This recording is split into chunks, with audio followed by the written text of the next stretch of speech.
بسم الله الرحمن الرحيم. اللهم صل على سيدنا محمد كما صليت على سيدنا إبراهيم وعلى سيدنا إبراهيم وبارك على سيدنا محمد وعلى سيدنا محمد كما باركت على سيدنا إبراهيم وعلى آل سيدنا إبراهيم إنك حميد مجيد. السلام عليكم ورحمة الله وبركاته. Nous avions parlé après le traité de l'Hudaybiyah des émissaires que le prophète sallallahu alayhi wa sallam avait envoyés chez les rois et gouverneurs des pays voisins de la péninsule arabe. Parmi ceux-là, il y avait Al-Harith ibn Umayr al-Azadi qui était allé vers les Ghassanides. Alors qu'est-ce qui lui est arrivé? Il y avait Shurhbil ibn Amr al-Ghassani, le gouverneur des Byzantins à Al-Balqa. Al-Balqa, c'est le nord de l'actuelle Arabie Saoudite. Alors ce gouverneur-là, il emprisonna l'émissaire du prophète sallallahu alayhi wa sallam, puis il ordonna son exécution. Voilà, c'est un crime. Aujourd'hui, on peut dire qu'il a exécuté un ambassadeur. Les musulmans, comme tout État souverain, ne pouvaient laisser cette insulte sans réplique. Mais l'ennemi était un gouverneur des Byzantins, la plus grande puissance militaire de l'époque. En plus de cela, il était relativement loin de Médine. Et puisque les musulmans n'ont pas encore répandu l'ordre dans la région, il fallait attendre pour répliquer à cette insulte. Alors maintenant, puisqu'on a parlé la dernière fois de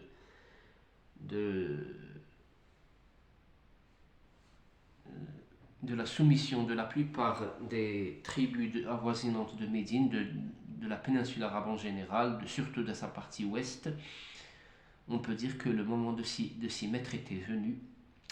Le prophète sallallahu alayhi wa sallam appela donc les musulmans pour aller vers les Ghassanides. Se sont rassemblés alors environ 3000 combattants pour cette expédition. Le prophète sallallahu alayhi wa sallam nomma Zayd ibn Haritha comme commandant de cette armée et il leur dit: s'il décède, ce sera Ja'far ibn Abi Talib qui prendra le commandement. Après lui, ce sera Abdullah ibn Rawaha. S'il décède lui aussi, les combattants choisiront eux-mêmes leur chef. Alors, le prophète sallallahu alayhi wa sallam ordonna au commandant de se rendre sur le lieu d'exécution d'Al-Harith et d'appeler de là à l'islam. En cas de refus, il faudra invoquer l'aide de Dieu et combattre. Il leur dit: combattez au nom de Dieu ceux qui ne croient pas en Dieu. Ne trahissez pas, n'allez pas à l'extrême, ne tuez pas un enfant, ni une femme, ni un vieillard, ni un isolé dans un monastère. N'abattez pas de dattiers ou d'arbres, ne démolissez pas de construction. Alors, le gouverneur des Ghassanides, Shurahbil ibn Amr, informé de ce fait-là, il rassembla ses troupes et demanda l'aide d'Héraclius, l'empereur des Byzantins. Alors, le César, on dit le César, c'est le César de l'époque, l'empereur des Byzantins. Alors ce dernier, il lui dépêcha environ 100 000 soldats sous le commandement de son frère Théodore. L'armée musulmane devra donc affronter cette immense armée en plus des troupes ghassanides.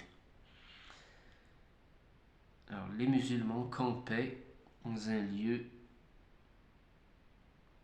qui s'appelle Ma'an, au sud de la Jordanie. Ils ont d'abord hésité, ils ont discuté entre eux, puis ils ont décidé de changer leur lieu de campement, puisqu'ils ne pouvaient que prendre une tactique de défensive. Devant cette immense armée, ils ne peuvent que prendre une tactique défensive. Ils sont alors allés s'installer à Mu'ta, un lieu qu'on appelle Mu'ta, au sud de l'actuelle Jordanie, qui est situé. La caractéristique de ce lieu-là, c'est ils peuvent se mettre entre deux collines, et ainsi la supériorité en nombre des ennemis aura beaucoup moins d'importance. Durant la confrontation, les trois commandants se sont fait martyrs l'un après l'autre. Zayd ibn Haritha, puis Ja'far ibn Abi Talib et enfin Abdullah ibn Rawaha. Ensuite, les musulmans se sont mis d'accord pour nommer Khalid ibn al-Walid à la tête de l'armée. Alors, Khalid ibn al-Walid, on avait déjà parlé de lui pendant la bataille de Uhud. Il n'était pas musulman. Puis, après Al-Hudaybiyah, il est venu vers le prophète sallallahu à Médine et il s'est converti vers l'islam. Et il était connu pour sa stratégie militaire. C'était un bon commandant militaire. Alors, il a réussi à tenir tête à l'ennemi durant toute la journée, le reste de la journée. La nuit venue, Khalid, qu'est-ce qu'il a fait? Il a changé la présentation de son armée en rendant l'avant-arrière, l'arrière-avant, le côté gauche-droit, le côté droit-gauche, etc. Bon, voilà, c'est ce qu'il a fait. En voyant cela, les ennemis ont cru que des renforts sont arrivés durant la nuit. Le jour suivant, les musulmans ont fait semblant de vouloir attirer les Byzantins vers le désert. Bien sûr, Théodore était avisé, ce n'est pas quelqu'un. Alors il a cru que les musulmans leur ont préparé une embuscade en plein désert, et lui et ses officiers ont jugé qu'il serait mieux de s'abstenir de poursuivre l'armée musulmane. Ainsi, Khalid ibn al-Walid a pu sauver sa troupe de ce pétrin. Alors, revenu à Médine, donc la bataille n'a duré que la première journée de la confrontation. Puis, avec cette ruse, Khalid ibn al-Walid a pu sauver, comme on l'a dit, son armée de ce pétrin. Alors, revenu à Médine, Khalid ibn al-Walid a été nommé par le prophète sallallahu alayhi wa sallam Sayfullah al-Maslul, qu'on peut traduire comme ça, c'est l'épée de Dieu tirée de son... l'épée de Dieu qui est tirée. Alors, les martyrs musulmans de la bataille de Mu'ta étaient 12, tandis que le nombre de soldats ennemis tués était inconnu. Mais les compagnons présents à la bataille rapportent qu'ils étaient très nombreux. Il y a des sources bien sûr incertaines, des sources qui parlent de 3500 morts parmi les soldats, parmi l'armée de l'ennemi. Et j'ai bien dit que ce nombre est incertain. Alors, quant aux conséquences de cette bataille, elles étaient en faveur des musulmans.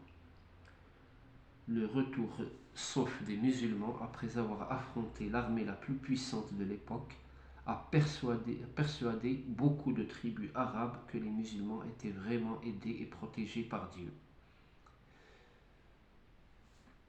Alors, ces tribus-là se sont donc converties à l'islam. Il y avait, on cite, les historiens citent